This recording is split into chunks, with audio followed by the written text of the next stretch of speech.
Alors, définir ce que c'est qu'une otite, ce n'est pas simple. En fait, une otite, c'est une inflammation qui peut être d'origine infectieuse, qui peut être d'origine allergique, infectieuse et peut être d'origine virale, peut être d'origine bactérienne. Et ce qui est important à savoir, c'est que en matière d'otite, ça varie entre l'adulte et l'enfant, chose qui est très importante. Et quand on parle d'otite, et si on veut, parce que de toutes les manières, on ne pourra jamais parler de tout en même temps, donc on est obligé de faire des choix. Donc je vais faire le choix de l'otite moyenne aiguë chez l'enfant. Elle est très importante. Elle est importante dans la mesure où l'enfant est très petit, il va se réveiller le soir, il va pleurer. La maman ne sait pas de quoi il s'agit. Certaines mamans intelligentes, ou ils ont eu l'expérience avec un précédent, ils voient leur enfant prendre le drap et frotter au niveau de l'oreille. À côté de ce tableau qui est douloureux, il y a un autre signe qui est important, qui est la fièvre. Cette fièvre est élevée, est très élevée. Ceci donc doit vraiment attirer l'enfant, attirer l'attention de la maman pour qu'il ait conscience. Bien entendu, si on arrête là, c'est-à-dire que si la maman ne fait rien, à un certain moment, qu'est-ce qui va se passer? Les pleurs, et puis l'enfant ne va plus pleurer, c'est terminé parce qu'il a fait éclater son tympan. Il y a du pus qui va sortir au niveau de cette oreille.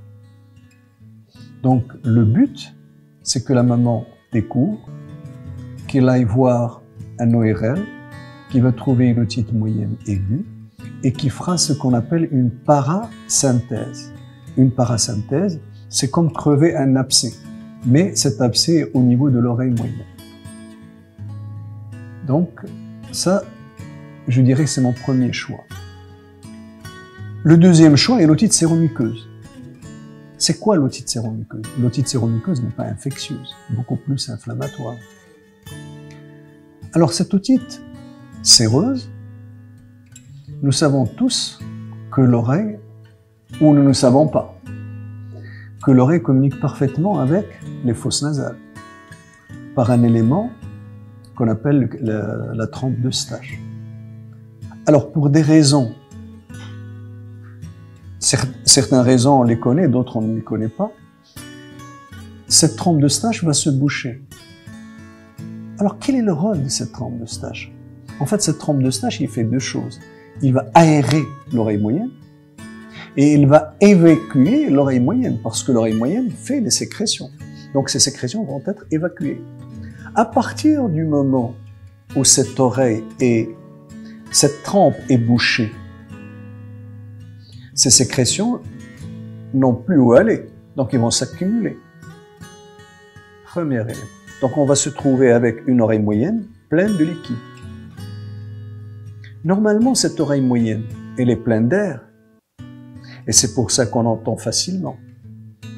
Et nous savons qu'il est beaucoup plus facile de transmettre un son dans un milieu aérien ou aérique qu'un milieu liquidien. Et comment va se manifester donc cette otite séreuse? Par une diminution de l'audition.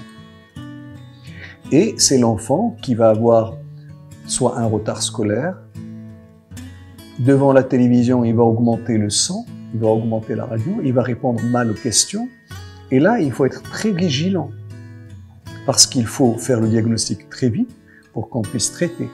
Sinon, cette otite séromuqueuse peut se transformer en autre chose et donc une hypoacousie qui à la fin, il peut devenir permanente.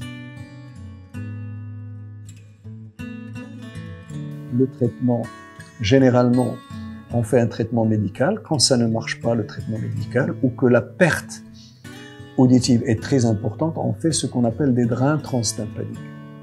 Ces drains transtympaniques se font à la clinique, en endormant l'enfant, et une fois cet enfant guéri, il va rejeter de lui-même ces drains transtympaniques.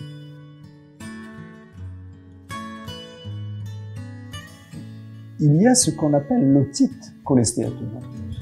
Alors l'otite cholestéatomateuse, c'est une otite qui atteint l'enfant, l'adulte. Et là, je dirais danger. Parce que le cholestéatome, qu'est-ce qu'il va faire? Il va détruire l'os.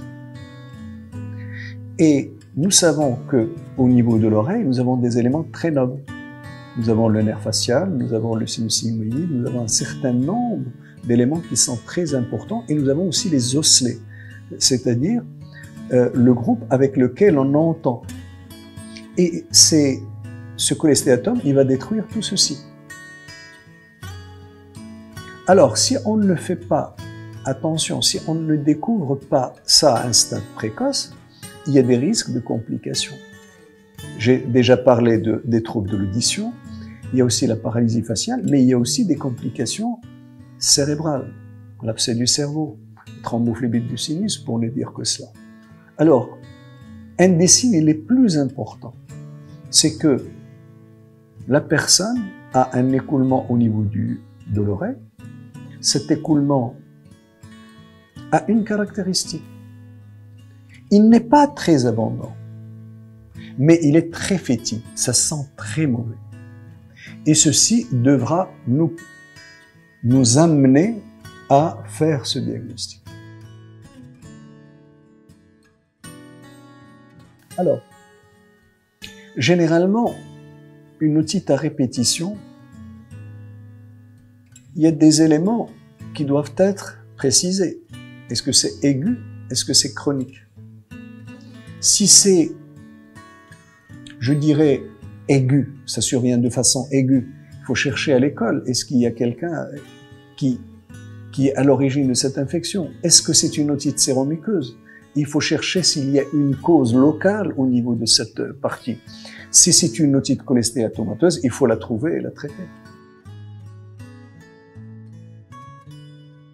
Alors, pour l'otite séromuqueuse, ce qui est grave, c'est bien sûr l'audition. Et cette otite séromuqueuse qui a commencé, je dirais, gentiment et là, elle peut se compliquer par une otite cholestéatomateuse. Et l'otite cholestéatomateuse, tout est là. C'est-à-dire on peut avoir des complications, je dirais, mortelles. On peut avoir un abcès du cerveau, on peut avoir une méningite, on peut avoir une thrombophlébite, on peut avoir une paralysie faciale, etc.